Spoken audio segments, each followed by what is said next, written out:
Hi friends, இன்றைக்கி ஒரு சூப்பரான vlog வந்து பார்க்கலாம். காலையிலே பார்த்தீங்கன்னா ரொம்பவே வேலை வச்சிருச்சு. தரமான ஒரு சம்பவம் நடந்துச்சு. என்னென்னு பார்த்தீங்கன்னா, குக்கரோட கேஸ்கெட் வந்து லீக் ஆகி வீடே ஃபுல்லாக சாப்பாடு ஆயிடுச்சு. ரொம்ப எனக்கு அப்செட் ஆயிடுச்சு. வேறு வழியே இல்லை. சரி, நீ க்ளீன் பண்ணி தான் ஆகணுமே அப்படின்னு சொல்லிட்டு, சரி எந்த வேலையுமே செய்கிறதுக்கு முன்னாடி நம்ம வந்து சாங் போட்டுட்டு வேலை பார்த்தா கொஞ்சம் நல்லா ஜாலியாக இருக்கும். ஸோ அதுக்கு தான் ப்ளே பண்ணிக்கிட்டு இருந்தேன்.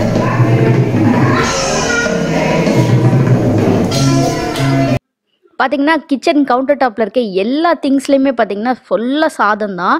ஸோ அது எல்லாமே கழுவி காய வச்சு தொடச்சிட்டு, சரி அப்படியே வந்து எல்லாத்தையுமே ஃபில் பண்ணி வச்சிடலாம் அப்படின்னு சொல்லிட்டு தான் வந்து ரெடி பண்ணிக்கிட்டு இருந்தேன்.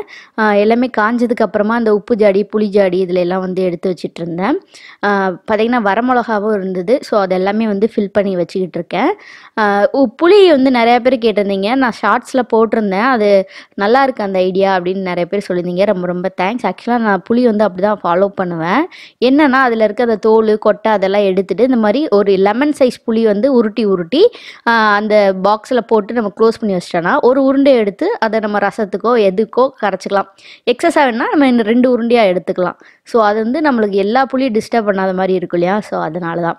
அதுக்கப்புறம் இந்த எண்ணெய் எல்லாமே ஃபில் பண்ணி வச்சுட்டு எல்லாமே புதுசாக நான் கழுவி வைக்க வேண்டிய ஒரு இதாகிடுச்சு. சரி பொங்கலுக்கு இப்போயே க்ளீன் பண்ண மாதிரி இருக்கட்டுமேன்னு சொல்லிட்டு நானும் ரெடி பண்ணேன். இங்கே பார்த்தீங்கன்னா ஒரு சின்ன ஸ்டேஜ்மா இருக்குது. இதை ஏன் நான் டெக்கரேட் பண்ணணும்னு நினச்சேன் அப்படின்னா, தேவையில்லாத திங்ஸ்லாம் கிச்சனுக்குள்ளே வந்தோடனே அந்த இடத்துல தான் எல்லாருமே வைக்கிறாங்க. ஸோ நம்ம அதை வந்து நீட்டாக வந்து ரெடி பண்ணி வச்சுட்டா அது மேலே யாருமே திங்ஸ் வைக்க மாட்டாங்க அப்படின்னு சொல்லி தான் இந்த ஐடியா வந்து எனக்கு தோணுச்சு. ஒன்றும் இல்லை, ஒரு நார்மலாக ஒரு பாட்டில் எடுத்து அதில் சும்மா பெயிண்ட் பண்ணிவிட்டு தண்ணி ஊற்றி ஒரு மணி பிளான்ட் போட்டு வச்சுருக்கேன். அதுக்கப்புறம் ஒரு சின்ன ஃப்ளவர் வேஷ் வந்து வச்சுருக்கேன். அப்புறம் இது குழந்தைங்க விளாண்ட ஸ்லைம் இருக்கு இல்லையா, அந்த பாக்ஸில் பெயிண்டில் வந்து கண்ணு மூக்கெல்லாம் வரைஞ்சிட்டு உள்ளே வந்து கலர் அந்த மூடிக்கு ஏற்ற மாதிரி கோலப்பொடியை வந்து உள்ளே போட்டு வச்சுட்டேன். அப்புறம் ஒரு ஸ்பூன் ஹோல்டரை வந்து அப்படியே டிஷ்யூ ஹோல்டராக வந்து நான் யூஸ் பண்ணிகிட்ருக்கேன். ஸோ இப்படி தான் வச்சுருக்கேன். எப்படி இருக்குதுன்னு மறக்காமல் வந்து கமெண்ட் பண்ணுங்கள். அதுக்கப்புறமா இந்த இடம் ஃபுல்லாக கவுண்டர் டாப் ஃபுல்லாமே வந்து நல்லா க்ளீன் பண்ணிவிட்டு, அப்புறமா உப்பு, புளி, அப்புறம் அந்த வரமிளகாய், அப்புறம் ஒரு சின்ன பேஸ்கெட் வச்சு அதில் வந்து இந்த ஸ்பூனு, கத்தி இதெல்லாம் வந்து வைப்போம் இல்லையா? ஸோ அதுக்கு ஒரு சின்ன பாக்ஸ் மாதிரி வச்சுருந்தேன். ஸோ அதில் போட்டுட்டு அதுக்கப்புறம் ஒரு பெப்பர் பாட்டில், அப்புறம் வந்துட்டு இந்த தோசைக்கு ஆயில் வைப்போல ஒரு ரவுண்டாக தேய்ப்போம் இல்லையா? ஸோ அது வச்சுருந்தேன். அப்புறம் ஒரு பேஸ்கெட் வச்சுட்டு ஆயில் கேன் எல்லாத்தையுமே வந்து அடுக்கி வச்சாச்சு. தேங்காய் எண்ணெய், கடுகு எண்ணெய், கடலை எண்ணெய், அப்புறம் தூள் உப்பு, அப்புறம் வந்து இந்த எக்ஸஸ் ஆயில் ஊற்றுறதுக்கு ஒரு பாக்ஸு, அப்புறம் ஆயில் ஸ்ப்ரே பாட்டில். ஸோ இது எல்லாமே வச்சு அந்த இடத்த வந்து ஆர்கனைஸ் பண்ணிட்டேன். இதுவும் எப்படி இருக்குது அப்படின்னு சொல்லி கமெண்ட் பண்ணுங்கள்.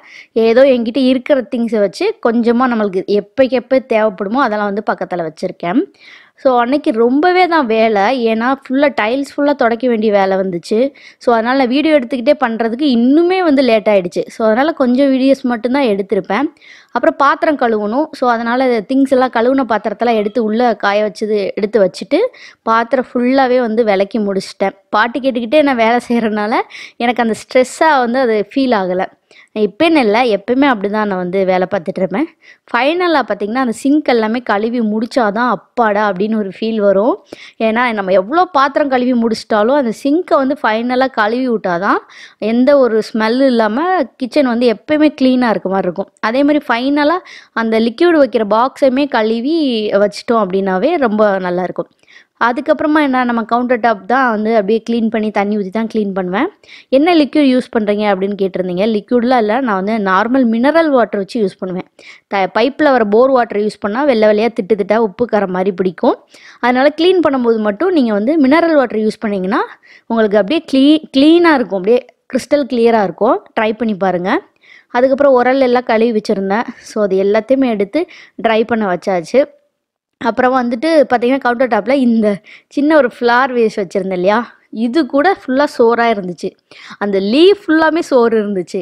எப்படி ஆச்சு அப்படின்னு எனக்கும் தெரியல. ஸோ இனிமேல் சாதத்தை வந்து வடிக்கிறதுக்காக தான் கடவுள் நமக்கு எப்படி ஒரு பனிஷ்மெண்ட் கொடுத்துருக்காருன்னு நினச்சிட்டு நான் அன்னையிலேருந்து வந்து வடிக்கலாம் அப்படின்னு சொல்லி வந்து ஒரு முடிவு பண்ணியிருக்கேன். அதுக்கப்புறம் ஃப்ளார் வேஸ்ட் எல்லாம் கழுவிட்டு அந்த லீஃப் எல்லாத்தையுமே வந்து கழுவிட்டு அதை வந்து எப்பயுமே அந்த இடத்துல தான் வைப்பேன். அது பார்க்கும்போது நம்மளுக்கு வந்து கவுண்டர் டாப் வந்து ஒரு மாதிரி எப்படி சொல்கிறது, ப்ளைனாக இல்லாமல் கொஞ்சம் நல்லாயிருக்கும். இந்த இது வந்து நான் லோக்கல் ஷாப்பில் தான் வாங்கியிருந்தேன் 90 ருப்பீஸ்க்கு. ஆனால் லைட்டாக லீக் ஆகும் தண்ணி. ஸோ லைட்டாக சொட்டு சொட்டாக வரும். ஸோ அதனால் வந்து நான் மேட் போட்டு அதை வந்து வச்சுருவேன். அப்பப்போ அந்த மேட்டில் விழுகிற தண்ணி மட்டும் எடுத்துகிட்டு நான் வந்து டிஸ்போஸ் பண்ணிடுவேன். அப்புறம் வாட்டர் ஜக் அது எல்லாத்தையுமே அந்த இடத்துல வச்சுட்டேன். ஸோ இப்படி தான் வந்து அன்றைக்கி கிச்சன் ஃபுல்லாமே க்ளீன் பண்ணேன். நிறைய பேர் வந்து கிளியரான ஒரு கிச்சன் டூர் வந்து போடுங்கன்னு சொல்கிறீங்க. கண்டிப்பாக நான் போடுறேன். இன்னும் வந்து பொங்கலுக்கு க்ளீன் பண்ணுற வேலையே இல்லை. ஏன்னா கபோர்டு முதற்கொண்டு எல்லாமே தொடச்சி எடுத்துட்டேன். ஸோ இந்த மாதிரி தான் வந்து அன்றைக்கி நாளே எனக்கு வந்து போச்சு. காலையில் மதியானம் குழந்தைங்கள ஸ்கூல்ல இருந்து கூட்டிகிட்டு வந்ததுக்கப்புறம் ஆரம்பித்த வேலை நைட்டு வரைக்குமே இழுத்துடுச்சு. ஸோ எப்படி இருந்துச்சுன்னு மறக்காமல் கமெண்ட் பண்ணி சப்ஸ்கிரைப் பண்ணுங்கள். தேங்க்யூ.